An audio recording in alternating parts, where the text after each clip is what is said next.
Mana sondan ayirganini ko'rganman, harfdan ayirganini hozir ko'rdim.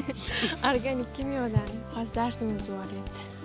Mana men qadrli yurtdoshlar siz tushunishinglar uchun kamerani yaqinroq olib keling. S'ni S'dan ayiramiz. Keyin o'z K bilan L'dan ayiramiz. Keyin shunga plus 2 N A qo'shamiz. U keyin C minus C minus C minus C hashga makl bo'lar ekan.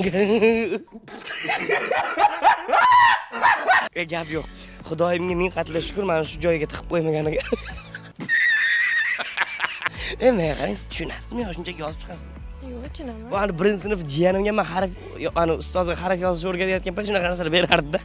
Miya anaqa virus tushib qolmaydimi yoki bir-birini tushunmay qolmaysizlarmi? Nima haqida gap bo'layotgan? Bir paytlari tushunmaymiz. Ba'zilar. Ba'zilar. O'zi mana birinchi kursga kelgan paytingiz bunday qaradim, qah kelib qoldim o'zi. Ammo uyda o'tirsam bo'lardi-ku. To'g'ri ayting, maktab davri zo'rmidi yoki talabalik? Talabalik yaxshi. Hammasini. To'g'ri, albatta, meni ko'rdingiz talabalik davringizni undan tashqari.